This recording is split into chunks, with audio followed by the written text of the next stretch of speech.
ஹாய்ங்க, எப்படி இருக்கீங்க? நான் எப்பவும் போல சூப்பராக இருக்கேன். ஆ இந்த வீடியோவில் பெண்களின் ஆடை சுதந்திரம் அதை பற்றி ஒரு தோழி பேச சொல்லியிருந்தாங்க. ரொம்ப நாளைக்கு முன்னாடியே சொல்லியிருந்தாங்க. நான் தான் அதை பற்றி என்ன பேசுகிறதுங்கிறத பற்றின ஒரு தெளிவான விளக்கம் எதுவுமே என்கிட்ட இல்லை அப்படிங்கிறனால நான் பேசவே இல்லை. அப்புறம் யோசித்து பார்த்தா என்ன பேசுகிறதுக்கு இருக்குது? அவங்க தான் எல்லா விதமான ட்ரெஸ் போடுறாங்க, எல்லாமே இருக்கே அப்படின்னு யோசிக்கும்போது நிச்சயமாக கிடையாது அப்படிங்கிறது தோண ஆரம்பிச்சுது. ஒரு பொண்ணோட ட்ரெஸ் அந்த பொண்ணு போடக்கூடிய ஆடைகளை வச்சே அவங்க அந்த பொண்ணோட நடத்தையை பற்றி பேசுகிறோம், அந்த பொண்ணோட கேரக்டரை பற்றி பேசுகிறோன்னா நம்ம எவ்வளோ எவ்வளோ நம்ம வளர்ந்துருக்கோம்னு யோசிச்சு பாருங்கள். அத்தனையும் வீட்டிலேருந்தே ஆரம்பிக்குது. ஷால் போடாமல் போ, ஷாலை இப்படி கவனமாக போடு, இப்படி குனியாத, இப்படி நிமிராதன், 1008 கண்டிஷன்களோடு தான் பெண்கள் வளர்க்கப்படுகிறார்கள். அப்படிங்கும்போது எங்கே ஆடை சுதந்திரம் இருக்குது? சுதந்திரம் அப்படிங்கிறது கொடுக்கிறதோ பெறுவதோ கிடையாது. என்னை பொறுத்த வரைக்கும் சுதந்திரம் என்பது அவர்களுக்குள்ள இருக்கக்கூடியது. அதை இன்னொருத்தங்க கொடுக்கணும், நீ இப்படித்தான் நடக்கணும், நீ இப்படித்தான் ட்ரெஸ் போடணும், இப்படித்தான் இருக்கணும்னா அது என்ன விதமான சுதந்திரம்? இப்படிலாம் நீ இருந்துக்கலாம் அப்படின்னு சொல்கிறது கூட என்ன விதமான சுதந்திரம்னு எனக்கு புரியவே கிடையாது. பொதுவாகவே ஒரு ஆடை அப்படிங்கிறது நமக்கு கம்ஃபர்டபுளாக இருந்துச்சுன்னா நம்மளுடைய கான்ஃபிடென்ஸ் லெவல் ரொம்ப அதிகமாக இருக்கும். அது ஆண்களுக்காக இருந்தாலும் சரி, பெண்களுக்காக இருந்தாலும் சரி, நீங்களே உணர்ந்திருக்கக்கூடிய ஒரு விஷயமா இருக்கும்.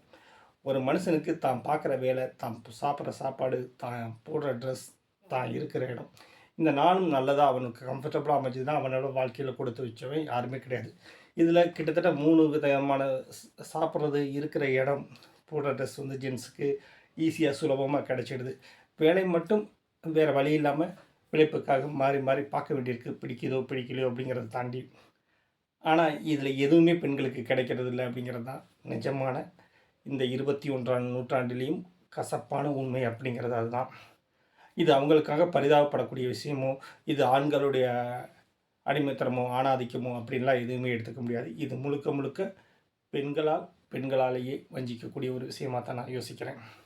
அம்மா, அக்கா இவங்க தான் அடுத்தடுத்து குழந்தைகளை கூட பிறந்தவங்களை இப்படி இரு, இல்லைன்னா சமூகம் தப்பாக பேசும், அப்படி இரு, இந்த சமூகத்துக்கு வேறு வேலையே கிடையாதா? அப்படியே பேசட்டுமே. நீங்கள் சரியாக இருக்கிற வரைக்கும் யாரும் யாரை பற்றியும் கவலைப்பட வேண்டியது கிடையாது.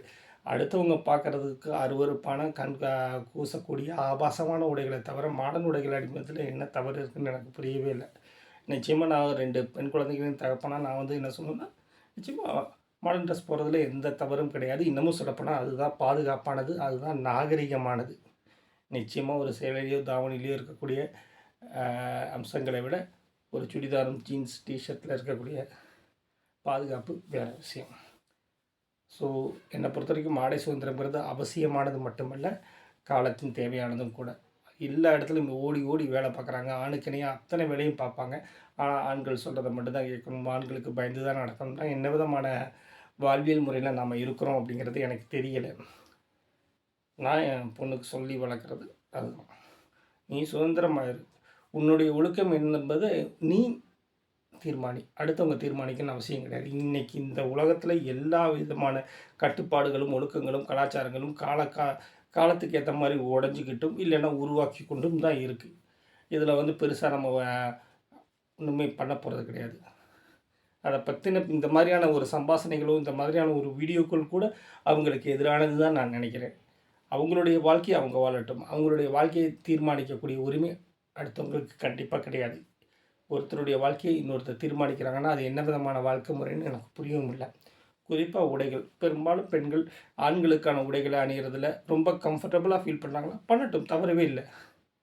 இன்றைக்கி சேலைகள் கூட ஆண்கள் அணிகிற மாதிரியான மாடர்ன் ட்ரெஸ்ஸாக வந்துருச்சு, ஃபேஷன் இதாகிடுச்சு. ஃபேஷன் டெக்னாலஜி அப்படிங்கிறது ஒரு பெரிய பெரிய பெரிய பெரிய இண்டஸ்ட்ரியாக மாறிட்டுருக்கு.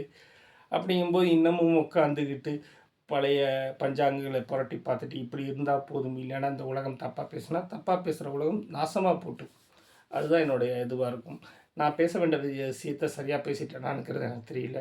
இந்த விஷயத்தில் பேசுகிறதுக்கு எந்த விஷயமும் இல்லைன்னு தான் சொல்லுவேன். அவங்கவுங்களுடைய விருப்பம், அவங்கவுங்களுடைய சுதந்திரம்.